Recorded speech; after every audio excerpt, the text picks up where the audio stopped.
My father, a retired admiral, barred me from my own sister's wedding, calling me a traitor. My sister wrote disgrace on my invitation. They thought they had destroyed me 6 years ago. What they didn't know is that I was coming back to that wedding as an admiral myself. My name is Amelia Hayes. I am 36 years old, and for 6 agonizing hours, I had allowed myself to believe in the absurd notion of a second chance. The 6-hour drive up the coast to Newport, Rhode Island, was a pilgrimage fueled by a desperate, flickering hope that the years of silence had somehow softened the stone hearts of my family. The June air, thick with the salty promise of the Atlantic, felt like a cruel mockery of the homecoming I had pictured. I had prepared for this day like a soldier preparing for a diplomatic parley on hostile ground. My armor was a simple, elegant navy blue silk dress, the only truly expensive thing I had ever bought for myself. It was meant to be a statement of quiet dignity, a visual plea that I was still one of them. But the moment I stepped out of my car at the grand rose-covered archway of the Ida Lewis Yacht Club, I knew I was a fool. A mountain of a man in a tight black suit blocked my path, his posture an impassable declaration of no entry. He avoided my gaze, his eyes fixed on some point over my shoulder as he lifted a radio to his mouth. "Admiral, sir." His voice was a flat, impersonal drone. "The subject has arrived." The static that followed was a sound I knew well from my years in the Navy. The charged pause before a command is given. It stretched for an eternity, sucking the very air from my lungs. Then the voice of my father, Admiral Arthur Hayes, crackled through the speaker. It was a voice I once associated with strength and honor, but now it was just a rasp, as sharp and cold as shrapnel. "I've made my position clear. This family does not harbor traitors. Do not let it take a single step past that gate. Is that understood?" It. He had called me it. A tremor started in my hand as I mechanically extended the invitation toward the guard. It was a useless, pathetic gesture, a final dying appeal to a civility that had just been executed before my eyes. The heavy, cream-colored cardstock felt like a lead weight. My name, Captain Amelia Hayes, was beautifully embossed in gold script, a relic from a life that was no longer mine. The guard took it, his lip curling into a sneer of contempt as he glanced down, then pushed it back at me. It was then that I saw the violation. Scrawled across the elegant gold lettering in the furious leaking red ink of a ballpoint pen were 2 words in my sister Olivia's looping handwriting, the very handwriting I had patiently guided her hand to form when we were children, sharing a bedroom. "Stay away, disgrace." Each crudely formed letter was a fresh stab, twisting a blade that had been lodged in my heart for 6 years. The air I tried to draw in was sharp, ragged, and refused to fill my lungs. I forced my chin up, my military training kicking in, and scanned the scene beyond the gate. My eyes landed on Aunt Carol and Uncle Bob, their faces etched with a brief, panicked recognition before they spun around, suddenly engrossed in a loud, performative critique of a nearby sailboat.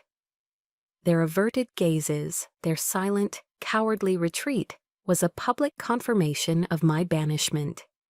It was an act of quiet complicity that felt more damning than my father's brutal command. Through the perfectly trimmed hedges that separated the celebrated from the exiled, I saw them, the perfect tableau. My father, resplendent in his dress whites, was clinking glasses with a U.S. senator, his laughter echoing across the lawn. My mother, a portrait of maternal pride, was fussing with the silk Vera Wang sash on Olivia's wedding gown. And Olivia, she was radiant, a star of pure joy, oblivious to the darkness just beyond the manicured perimeter. She was laughing, her head thrown back, as she gazed adoringly at the man whose arm she held, Maxwell Thorne. Suddenly, his gaze lifted and locked with mine. His smile never wavered, but his eyes, cold, dark, and utterly devoid of warmth, held a flash of raw, undisguised triumph. He saw me. He knew I was standing here, branded and cast out. With an almost imperceptible slowness, a gesture of intimate cruelty meant only for me. He raised his flute of champagne in a silent, mocking salute. He had won. It wasn't enough to destroy my career and obliterate my honor. He had to possess my family, too. The burning agony in my chest began to cool and harden, crystallizing into a dense, heavy block of ice that settled deep in my soul. I would not give them the satisfaction of my tears. I would not cry, not here, not ever for them. I took a deliberate step backward, melting into the deep shadow of a massive ancient oak tree that stood like a silent sentinel at the club's entrance. I remembered my father on a long-ago summer afternoon, placing his hand on its rough bark. "This tree is like our family, Amelia," he'd said, "resilient, unbreakable." He was wrong. Resilience and cruelty are two very different things.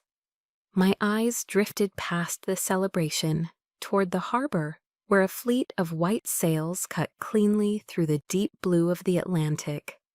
The sight, once a source of pride and inspiration, now triggered a memory so sharp it felt like a physical blow. I was 19 again, standing ramrod straight in my stiff new cadet uniform, smelling the polish and the promise. My father had pulled me into a fierce embrace, his voice thick with a pride I could feel in my bones. "You are my legacy, Amelia," he had whispered, "my greatest legacy." Now, standing in the shadows, I finally understood. That legacy hadn't just been forgotten. It had been intentionally and ruthlessly thrown away, discarded like common trash. Standing in the cool shadow of the indifferent oak tree, the humiliation of the present moment bled seamlessly into the bitterness of the past. The seeds of this public execution weren't sown today at a yacht club gate. They were planted years ago, nurtured in the fertile soil of my family's gilded cage. My mind drifted back to a dinner 6 years earlier. It was in our family's formal oak-paneled dining room, a stately space with grand windows overlooking the turbulent gray waters of the Atlantic. The table was set with heavy silver and heirloom china, gleaming under the soft light of a crystal chandelier. I had just returned from a grueling 3-month deployment in the South China Sea. As a lieutenant commander in naval intelligence, my mission had been a covert success, yielding invaluable data that would protect American lives and assets. I was gaunt and exhausted, my skin still carrying the sallow tint of recycled submarine air and chronic sleep deprivation. But I was brimming with a fierce, quiet pride. I wanted, more than anything, for my father to share it with me. "Dad," I began, my voice thrumming with an eagerness I couldn't contain, "I think the data we collected is going to fundamentally change how the Navy approaches anti-submarine warfare." He cut me off, not with words, but with a casual, dismissive wave of his hand, as if swatting away an irritating gnat.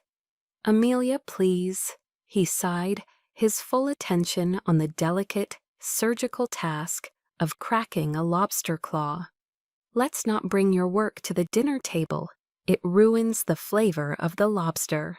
He dropped a perfect piece of meat onto his plate, then turned his full beaming attention to my sister, seated opposite me.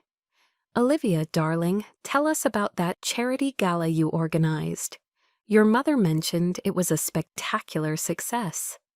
Olivia, her fingernails perfectly manicured and painted a demure shade of ballet slipper pink, launched into a breathless, dramatic account of her struggles with florists and caterers. My parents hung on her every word, their faces glowing with a parental adoration I hadn't seen directed at me in years. My mother, Catherine, then turned her gaze on me, her expression a careful, practiced blend of pity and disapproval. "Amelia, honey, just look at you. Your skin is so weathered, and your hair, it's simply parched. A woman has a duty to take care of herself, you know." She reached across the table, her hand finding Olivia's and giving it a gentle, affirming squeeze. "Thank goodness my Olivia has always been so lovely, so graceful. She has a tender heart, you see. Not like someone who only thinks about warships and classified codes." I sat there, frozen, the piece of rich, buttery lobster in my mouth, suddenly turning to ash. It was tasteless, bitter. I was an officer in the United States Navy. I had volunteered for a high-risk assignment, but in their eyes, my sacrifice, my dedication, was an unsightly flaw worth less than a high society party. Across the table, Olivia's eyes met mine for a fleeting second. A tiny, almost imperceptible smile played on her lips.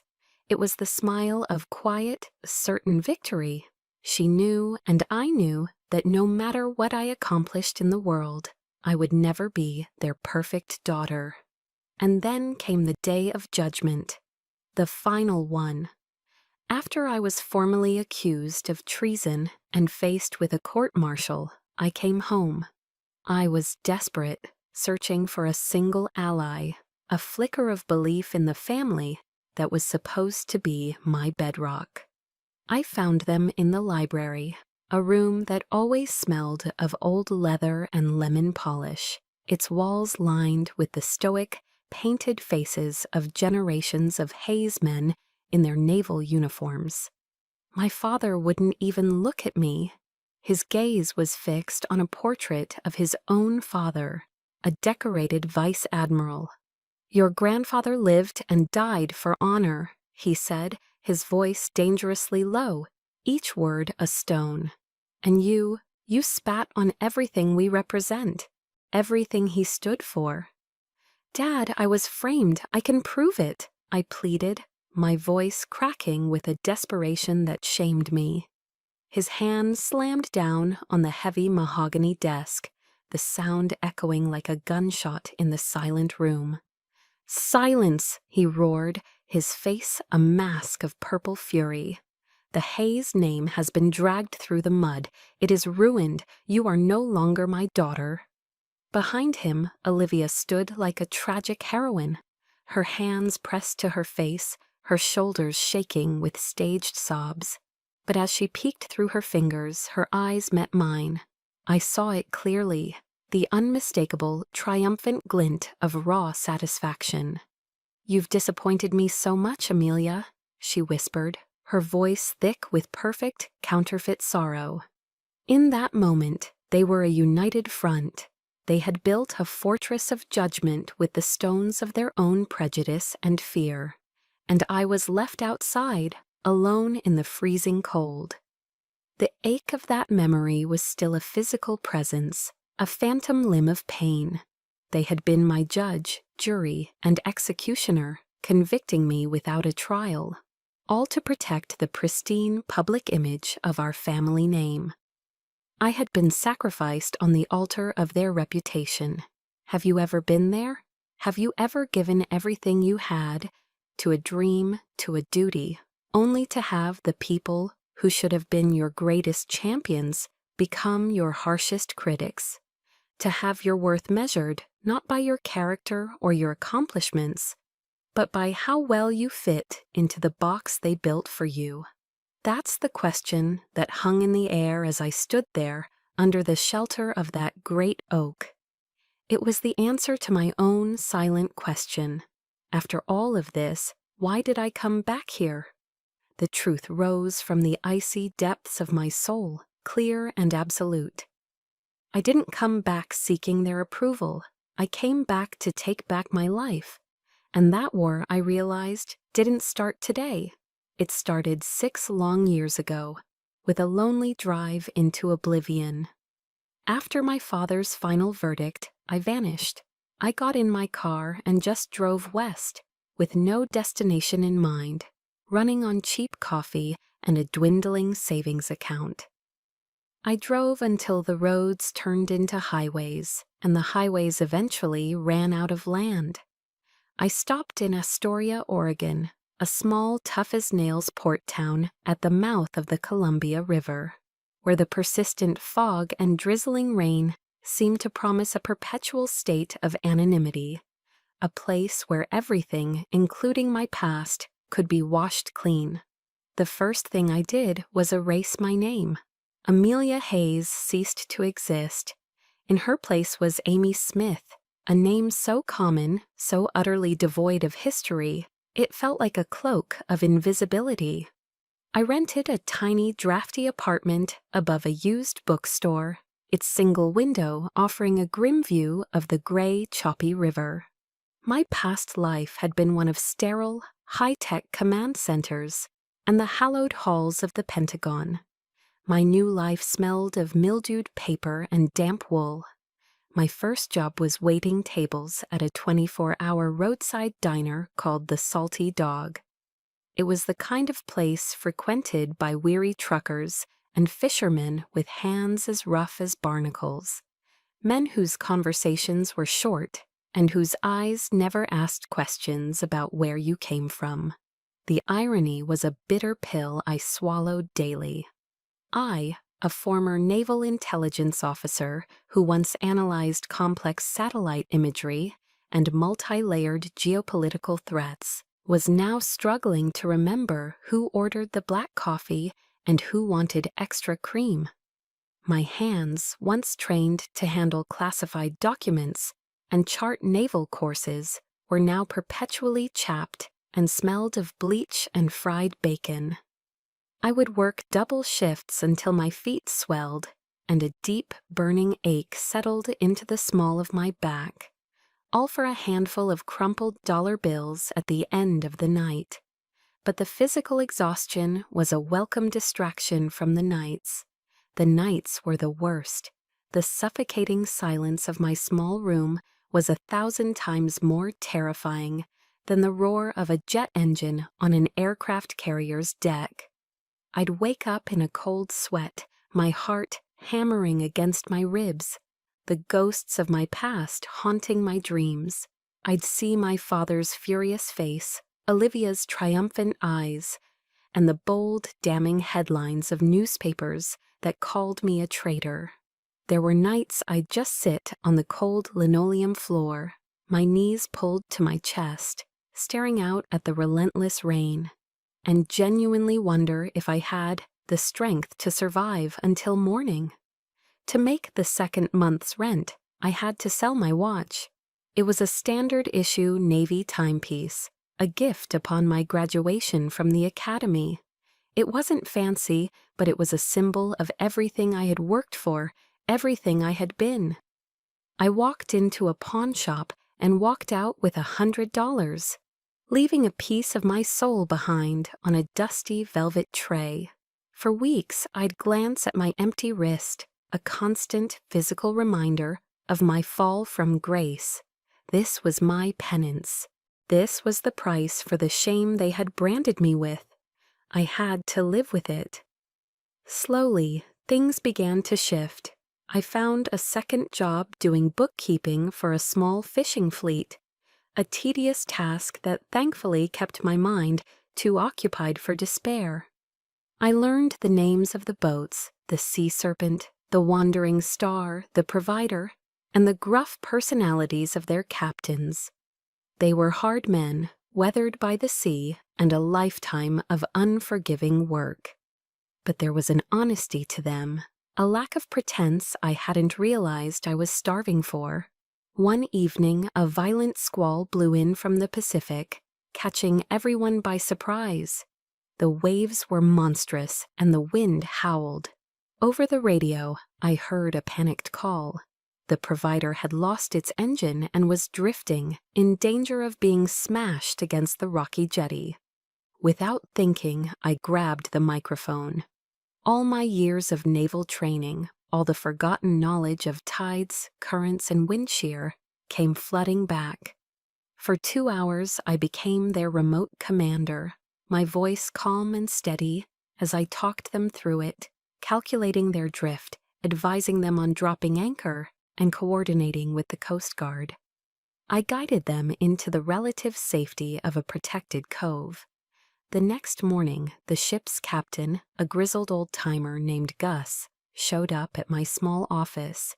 He didn't say much. He just placed a massive, beautiful silver salmon on my desk, its scales still shimmering. "Thanks, kid," he grunted, and then he left.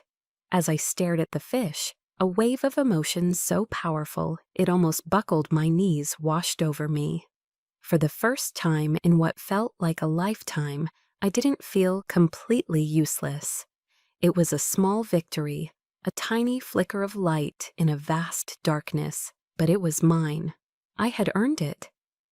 A few days later, while reconciling fuel receipts, I found an old folded copy of the Wall Street Journal someone had left in the office.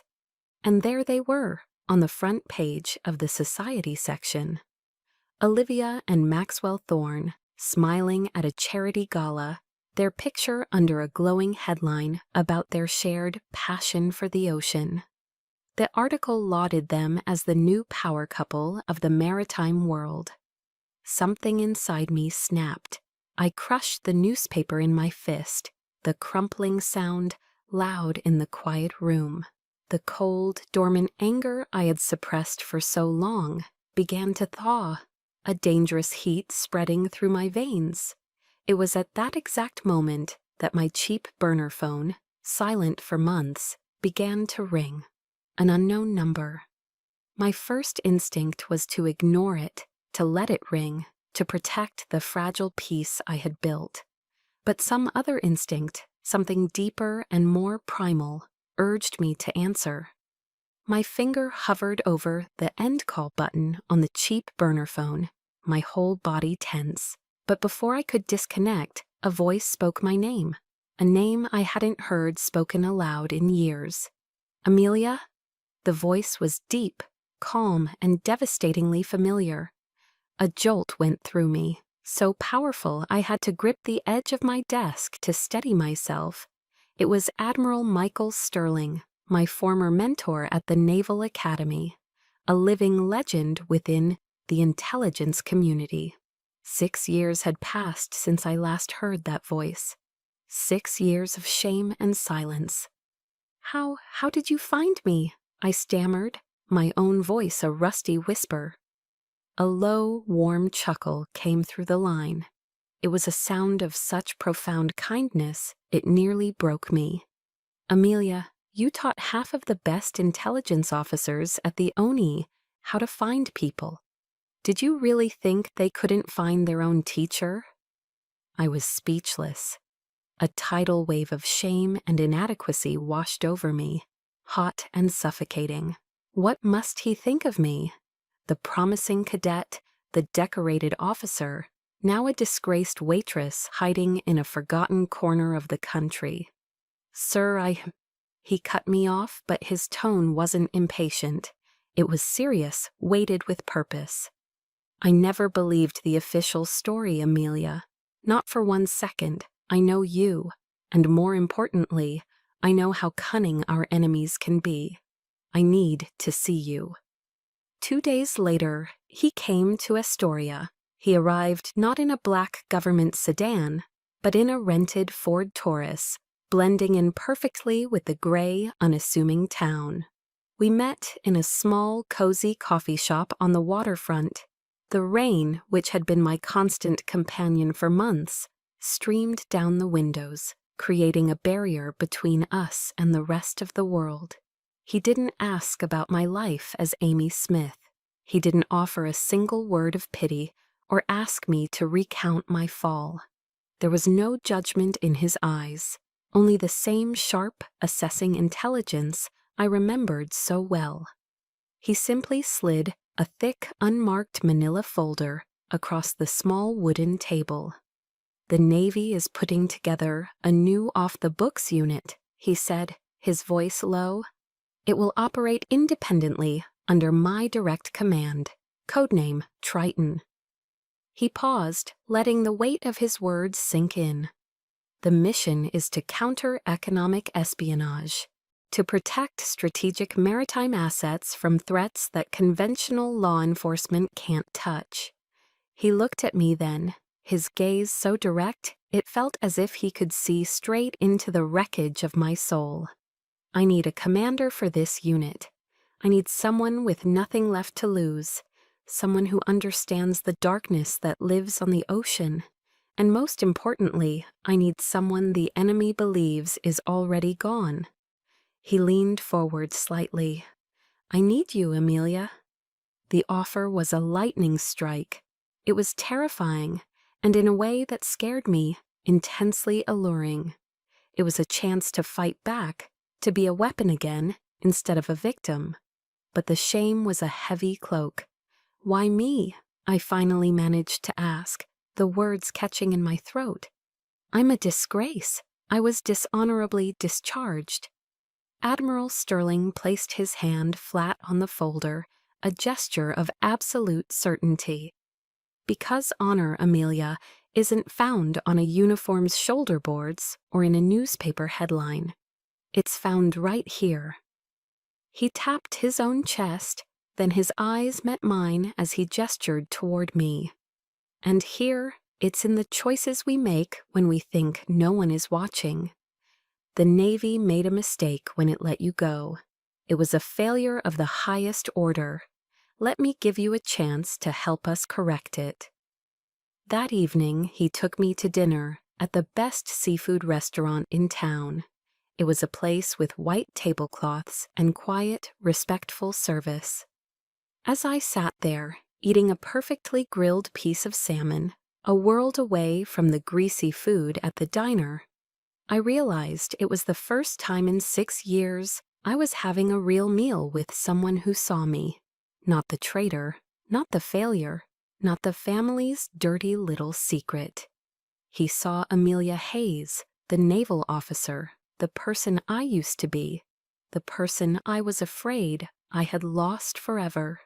In the warm glow of the restaurant, telling stories about our time at the academy, I felt a part of myself I thought was dead flicker back to life. He was the family I had chosen, and in that moment, I chose him again. I accepted his offer. After dinner, as we stood in the misty parking lot, he handed me my first assignment. It was the file from the coffee shop. "Your first intelligence brief, Commander," he said, a small smile playing on his lips. My fingers, no longer clumsy from carrying coffee pots, felt steady and sure as I opened the folder under the dim yellow light of a lamppost. It was a list of maritime corporations under special surveillance. My eyes scanned the names, a familiar professional rhythm returning to me. And then I saw it. At the very top of the list, marked with a single aggressive red star, was a name that made the blood freeze in my veins: Thorn Maritime. The shadow of my family and the face of my enemy had just merged into one. My personal war for redemption had just become a matter of national security. Under my command, the unit codenamed Triton came to life. We were Ghosts, a small elite team of specialists, hackers, analysts, former field operatives, each handpicked by Admiral Sterling for their unique skills, and more importantly, for their ability to disappear. Our headquarters was a covert facility in San Diego, hidden in plain sight behind the sterile corporate facade of an oceanographic research company. The moment I stepped inside, Amy Smith, the weary waitress, was shed like a snake's skin. I was myself again, but a version honed by exile, sharper and colder than before. My life became a relentless cycle of caffeine and data. I spent 18 hours a day in front of a wall of monitors, the blue light etching lines of fatigue onto my face. Shipping routes, financial transactions, encrypted communications, satellite signals. The ocean was my chessboard once more, and this time I could see every piece in motion. Our primary target, our sole obsession, was Thorn Maritime. I immersed myself in the life of Maxwell Thorn, studying his habits, his associates, his political donations, his weaknesses. I told myself it wasn't personal anymore. It was the mission. But I was lying. Every piece of data I uncovered felt like reclaiming a stolen piece of my own life. One morning, my lead data analyst, a brilliant young man named David, quietly placed a tablet on my desk. "Commander, I think you need to see this." It was the latest issue of Forbes magazine.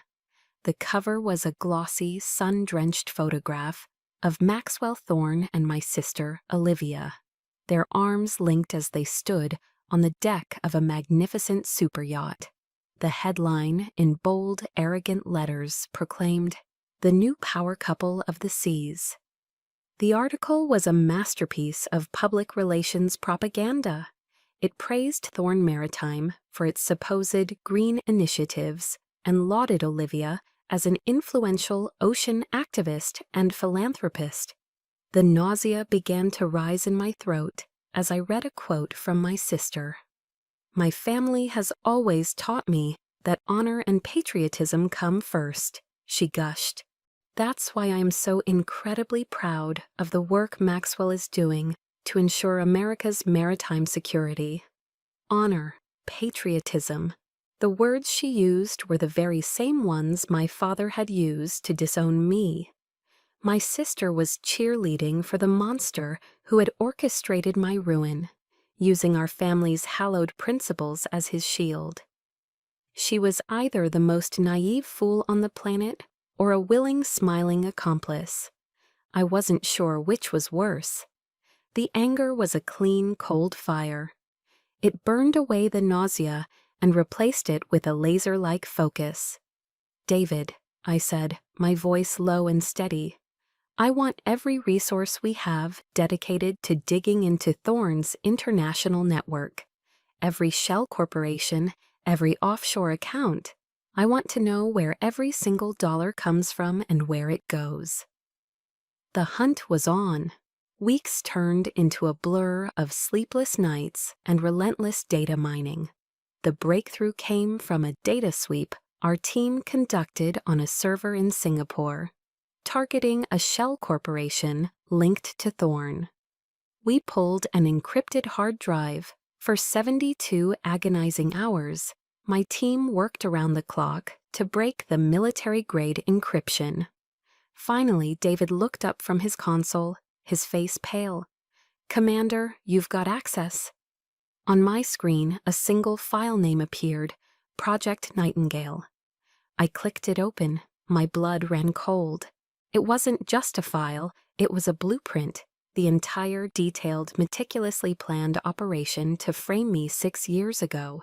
It was all there, surveillance logs of my movements, fabricated intelligence reports, and encrypted emails detailing the bribery of a senior officer in my former unit to alter data logs and falsify my mission report.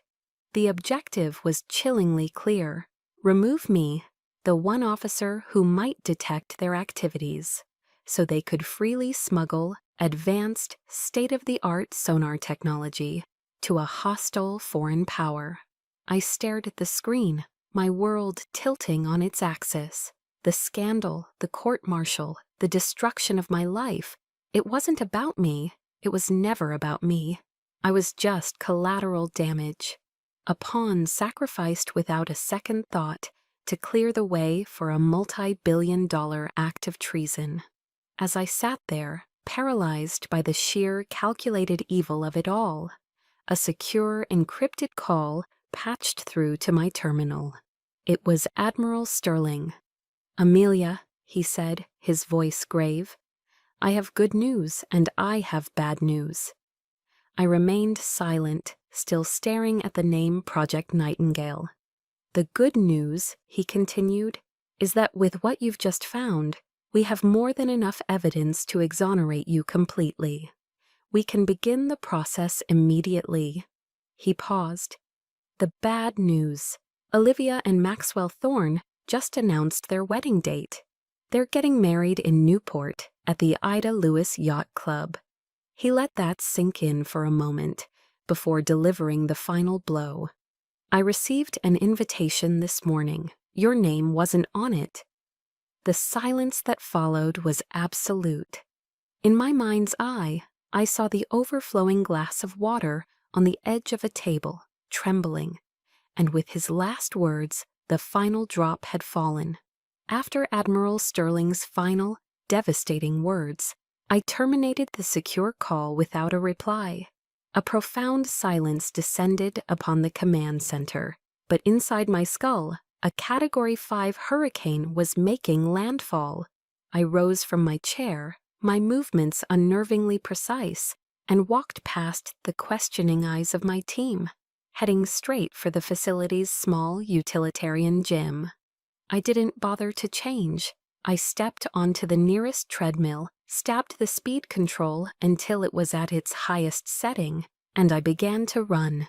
The machine's mechanical whine escalated into a furious roar, a desperate grinding sound that became the soundtrack to my unraveling. I ran, my sensible dress shoes pounding a clumsy, jarring rhythm against the rapidly moving belt.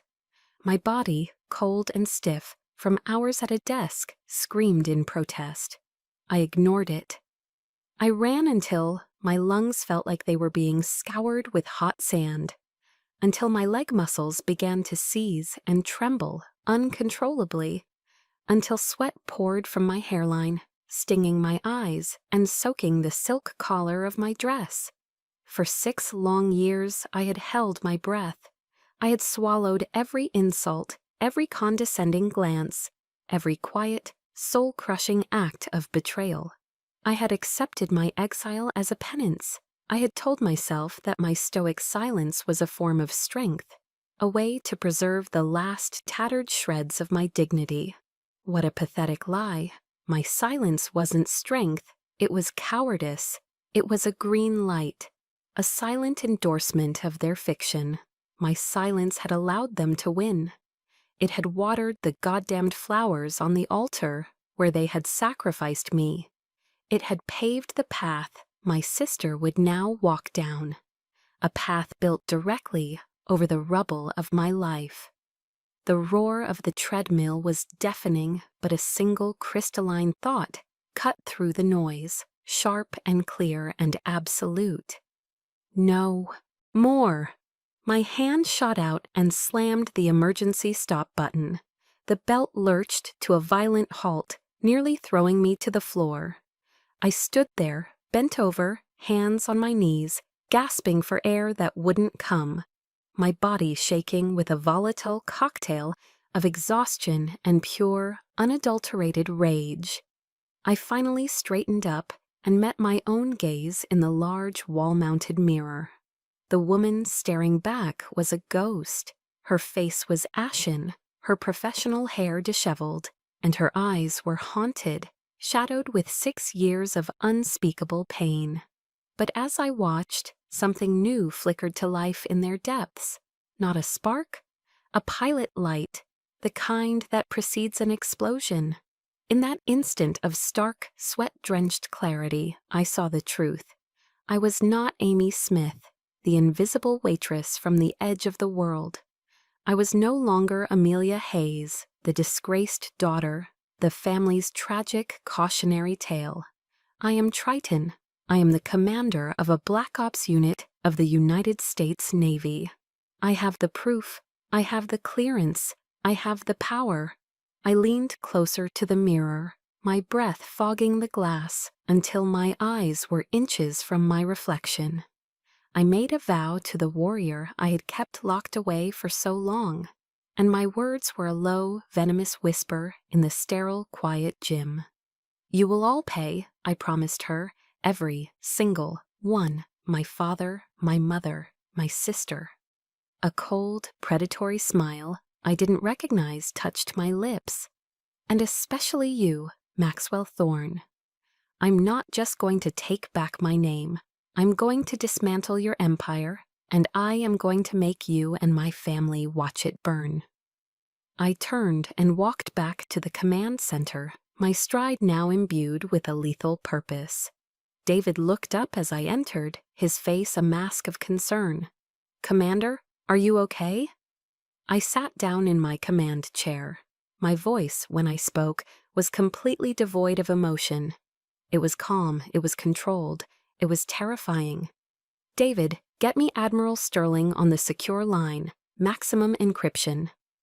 When the Admiral's familiar voice came through the speaker, I dispensed with all protocol. "Admiral, proceed with my full exoneration and reinstatement, effective immediately." I paused, letting the order hang in the air. "And sir, I'm going to need a summer white service uniform. My measurements are on file. I have a wedding to attend." There was a beat of profound silence on the other end of the line. Then I heard a sound I would never forget. A low, satisfied chuckle. "Understood, Commander. I'll make the arrangements. It's good to have you back." I ended the call and swiveled in my chair to face my team. They were all on their feet, watching me, their expressions a mixture of awe and anticipation. "Listen up," I said, my voice ringing with an authority that felt like coming home.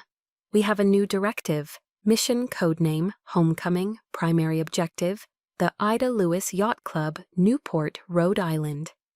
I leaned forward, my eyes locking with each of theirs. "We're going to crash a wedding, and we are going to burn an empire to the ground." The air in the room crackled. The hunt had begun. The rage that had propelled me from the gym had cooled, hardening into something far more dangerous. A meticulously crafted plan. Our sterile conference room transformed into a war room. The large central screen no longer displayed shipping lanes, but a detailed schematic of the Ida Lewis Yacht Club, complete with guest lists, event schedules, and security patrol routes. I stood before my team, the exhaustion and anger replaced by a cold, razor-sharp focus. I was no longer Amy Smith or the broken daughter of the Hayes family. I was the commander of Triton. "Operation Homecoming has two objectives," I began, my voice clear and precise, each word clipped. "Primary objective, neutralize and apprehend Maxwell Thorne for economic espionage. Secondary objective, obtain direct admissible confessions from any and all co-conspirators on site." My finger tapped the screen, pointing to the club's layout. "David, I want you to penetrate the club's internal security network. I want total control of every camera and microphone on the premises. I want to see and hear everything. Sarah, you are communications. You will maintain our secure link to the off-site NCIS tactical team, not a single dropped packet. Marco," I said, looking at my best field agent, "you will be my eyes and ears on the ground. Close proximity, blend in." They all nodded in unison. There were no questions, no hesitation. They trusted me. The weight of that trust was a new kind of armor, stronger than any I'd worn before.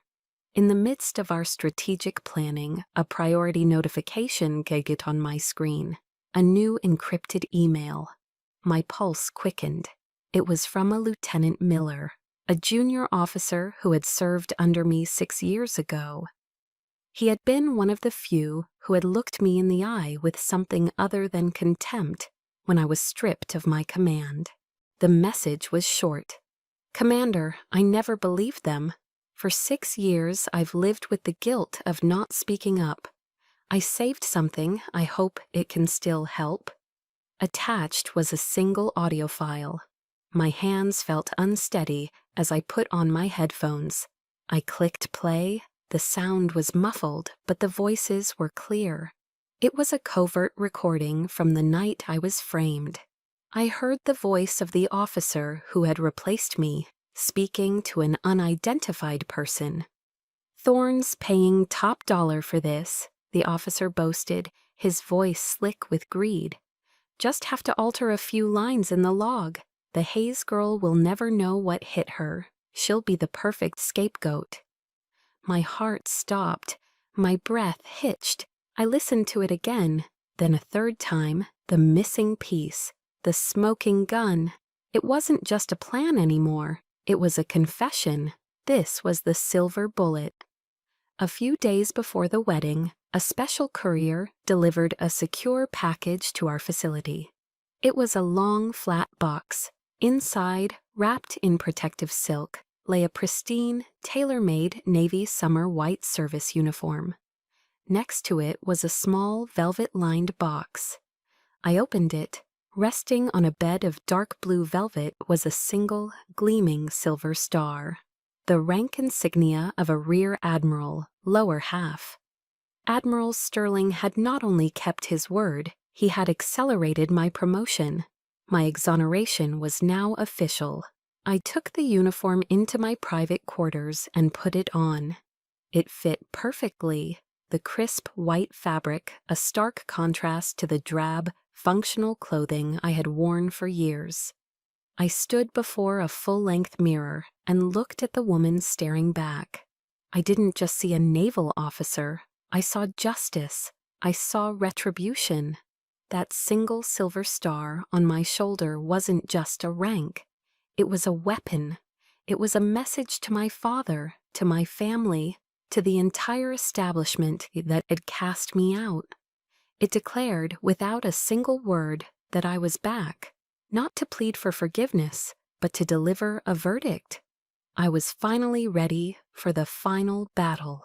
The night before the wedding, I stood alone in the war room. The screens around me glowed with data. I held a single tablet in my hand, my entire arsenal contained within its slim frame.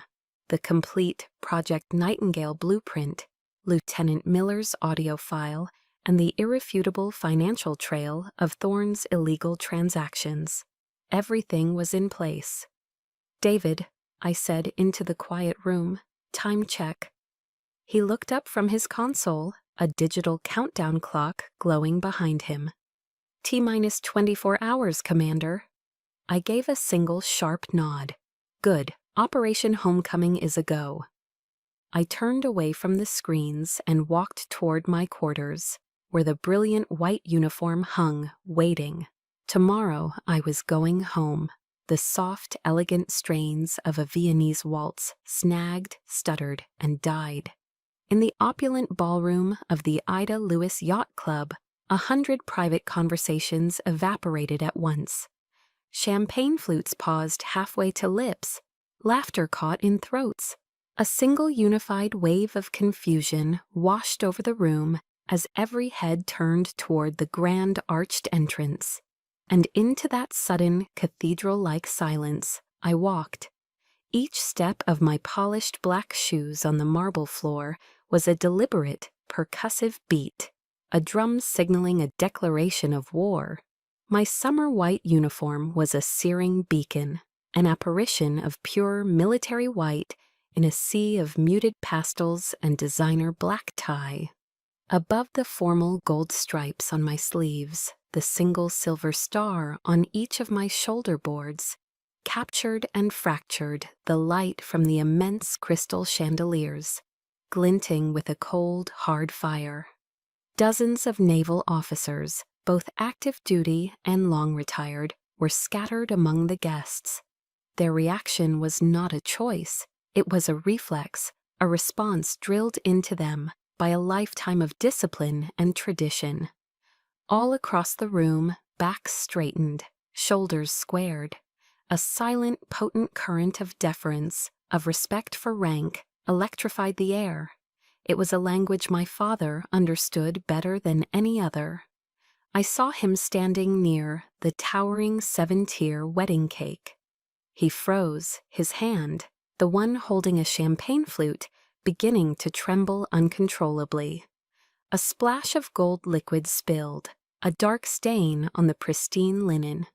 I saw my sister, Olivia, her face losing all its color in an instant, leaving her a ghastly white that clashed with the creamy ivory of her Vera Wang gown. And I saw Maxwell Thorne. The smug, proprietary confidence on his face didn't just falter, it shattered, disintegrating into raw, slack-jawed shock. I ignored the audible gasps and frantic whispers that erupted in my wake, my gaze a laser beam locked on the trio at the center of the room. I walked a direct, unwavering path to them. Maxwell tried to recover, to muster the practiced arrogance that was his trademark, but his eyes were glued to the silver stars on my shoulders. They were symbols of a power he could not buy, a world he could not infiltrate, and an authority he was now subject to. "Father, Olivia," I said. My voice was calm, perfectly level, and it carried with chilling clarity across the now dead silent ballroom. "Congratulations on your wedding." I paused, letting them absorb the full, terrifying surreality of the moment. I brought a gift. I raised the slim black tablet in my hand. With a single deliberate tap of my finger, I hijacked the celebration. The two massive projection screens flanking the bandstand, which had been cycling through a romantic slideshow of the happy couple, flickered and changed. My gift to them. In place of sun-drenched beaches and smiling portraits, the screens now displayed the title page of a classified naval intelligence document, its header stamped in bold official red, Project Nightingale. Then, from the state-of-the-art sound system, a man's voice, oily, conspiratorial, and soaked in greed, began to speak, filling every corner of the vast room. It was the audio file from Lieutenant Miller, the silver bullet I had kept polished and ready. "Thorne's paying top dollar for this," the voice boasted. "Just have to alter a few lines in the log. The Hayes girl will never know what hit her." A collective, horrified gasp sucked the air from the ballroom. Thorne's powerful business partners and political allies, men who had been laughing with him moments before, began to instinctively, almost comically, take small steps away from him, creating a visible quarantine zone of distrust. "Amelia, you're insane," Olivia shrieked, her voice a thin, desperate wire of sound. It was a pathetic attempt to rewrite the scene, to paint me as the villain. "You're just doing this because you're jealous." I turned my head slowly, deliberately, to face my sister. My eyes were as empty of warmth as a winter sky. "Jealousy, Olivia?" I asked, my voice dangerously soft. "Is that the reason you kept your mouth shut when your new husband here transferred $2 million to an untraceable shell corporation in the Cayman Islands the week after I was dishonorably discharged?" Another tap on the tablet. The screens blinked, now displaying a crystal-clear image of the international wire transfer, dates, routing numbers, and all. The final irrefutable nail in their coffin. The effect was instantaneous and absolute. Maxwell Thorne made a guttural, choking sound and physically collapsed backward into an ornate velvet chair, his body going limp as if his spine had been removed. My mother let out a strangled, weeping sob, her hand flying to her mouth. Olivia stared at her broken new husband, then back at me, her eyes reflecting the pure, unadulterated horror of a creature caught in a trap it never saw coming. And my father, the great Admiral Arthur Hayes, the pillar of honor, the man who had sacrificed his own daughter for his reputation, could only stand there, his mouth opening and closing like a landed fish, muttering a single broken phrase. "No, it can't be. It cannot be." Their carefully staged masterpiece had just been demolished before, a captive audience of their most esteemed peers. I let the tableau of their ruin hang in the air for one long, satisfying moment. Then I took the final few steps until I was standing directly in front of my father. I looked him straight in the eye, holding his terrified gaze with my own.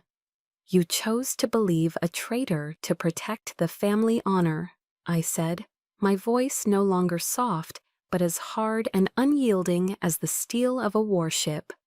"So tell me, Admiral, where is that honor now?"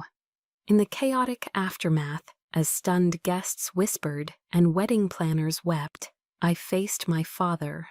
The great Admiral Arthur Hayes couldn't meet my eyes.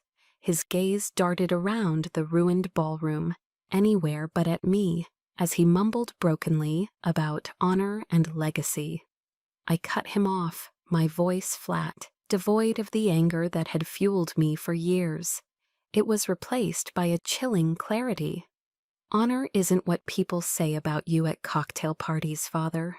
It's what you do when you think no one is watching." I took a step closer.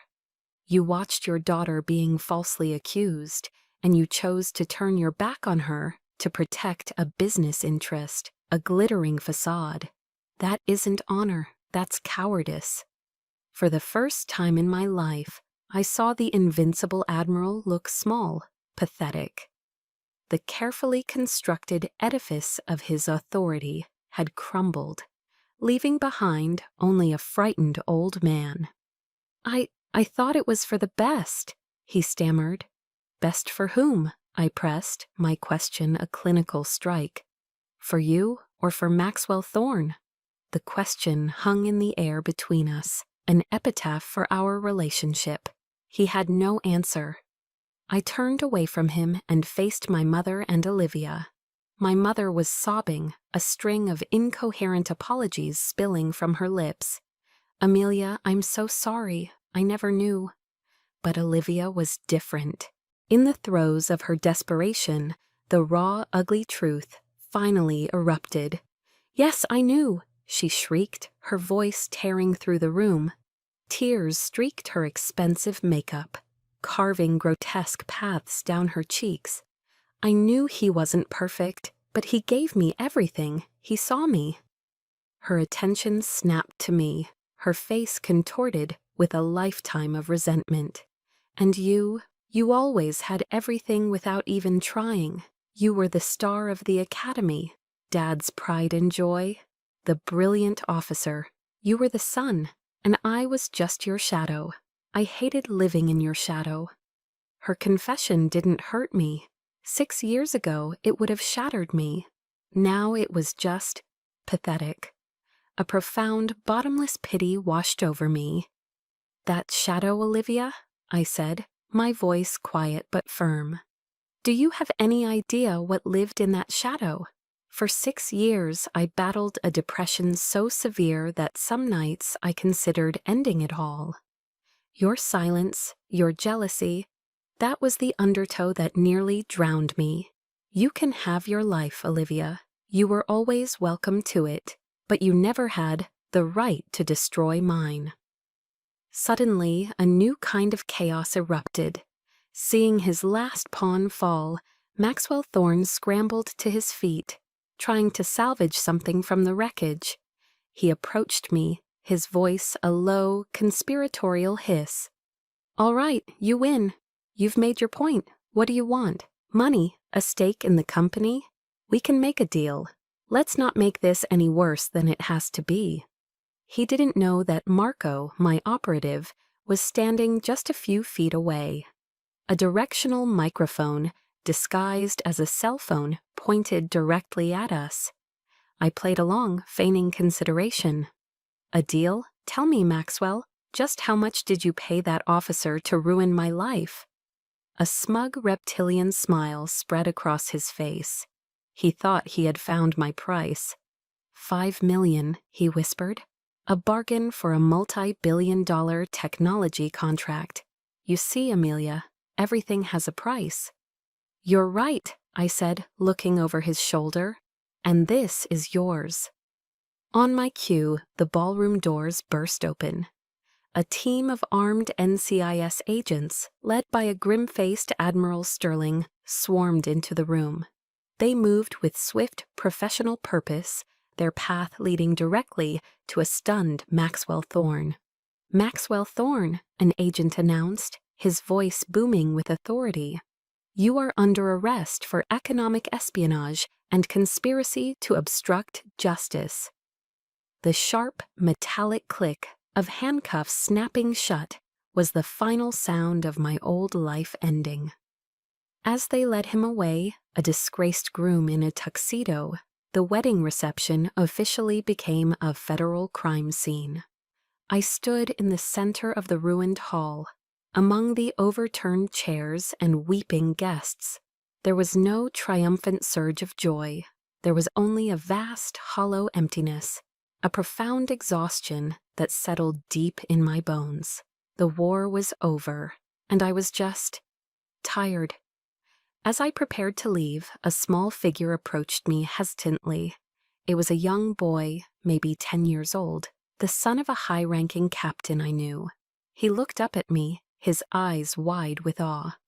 "Ma'am, Admiral," he stammered, I want to be brave like you when I grow up." For the first time all night, a genuine, unforced smile touched my lips. I reached up to my uniform and unpinned a small, insignificant ribbon, a simple unit citation. I knelt down to his level and pressed it into his small, outstretched hand. "Be better than brave," I told him softly. "Be good." In that moment, I understood. The Hayes legacy wasn't about portraits in a library. It was about this, a quiet transfer of hope, a new definition of honor. And with that thought, I turned and walked out of the wreckage toward a future I would build for myself.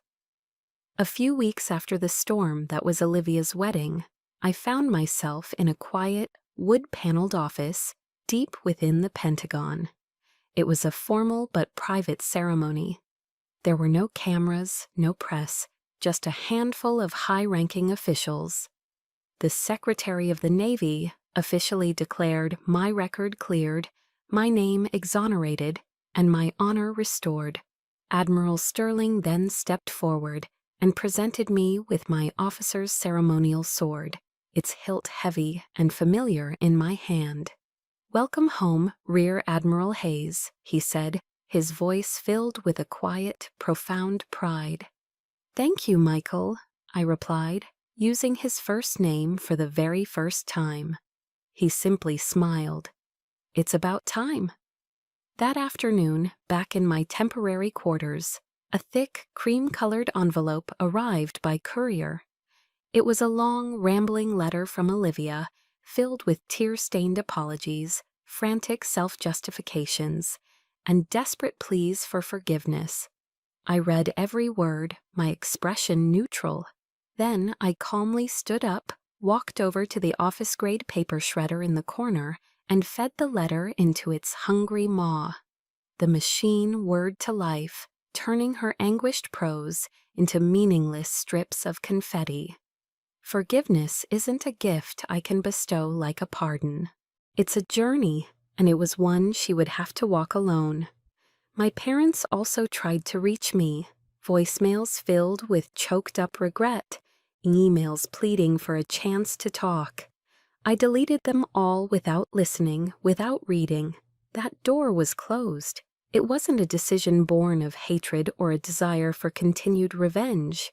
It was simpler than that. I had just moved on. The space they once occupied in my heart was now quiet, peaceful, and reserved for myself. Admiral Sterling, now simply Michael to me, had a new mission for me. He made me the commander of a new global maritime security initiative, a program designed to counter the very threats that Thorne Maritime had represented. Its official name was the Global Maritime Defense Initiative, but my team and I had our own name for it, Project Neptune's Shield. It was the ultimate vote of confidence, a testament to his unwavering belief in me. With my Triton team as its core, We built a network to protect the oceans. We didn't do it with platitudes at charity galas or self-serving speeches on the covers of magazines. We did it with hard intelligence, cutting-edge technology, and the courage of dedicated men and women who worked in the shadows. I took the deepest pain of my life, the weapon that had been used against me, and forged it into a shield to protect others. This, I realized, was the true Hayes legacy. Not one of dusty portraits and inherited honor, but one that was earned, redefined, and put to service. The story ends a year later. I am standing on the bridge of the USS Michael Sterling, a new Arleigh Burke-class destroyer named in honor of my mentor. I am Rear Admiral Amelia Hayes, commander of this strike group, and we are on patrol in the vast, empty expanse of the Pacific Ocean. The salty wind whips through my short hair, cool and clean against my skin. Before me, the sun is beginning its ascent, painting the horizon in breathtaking shades of pink and gold, setting the surface of the water ablaze with light. For the first time in what feels like an eternity, my past is not a shadow at my back. It's just a story, a chapter that is over. The ocean, the very entity that was the stage for my greatest triumphs and my deepest despair, the force that nearly swallowed me whole, no longer feels like an adversary. It feels like my kingdom. I didn't just get my honor back. I learned a deeper truth. I learned that real honor is not what others think of you or what name you carry. It's about knowing in your own soul who you are when the storm hits and you are all alone. It's about the choices you make when you think no one is watching. I look out at the endless horizon where the sea meets the sky. There is no anger left, no bitterness. There is only a profound, quiet peace, a sense of gratitude for the journey, for the scars that taught me my own strength. I am the commander of this ship. I am the commander of this fleet. But more importantly, I am finally and completely the commander of my own destiny.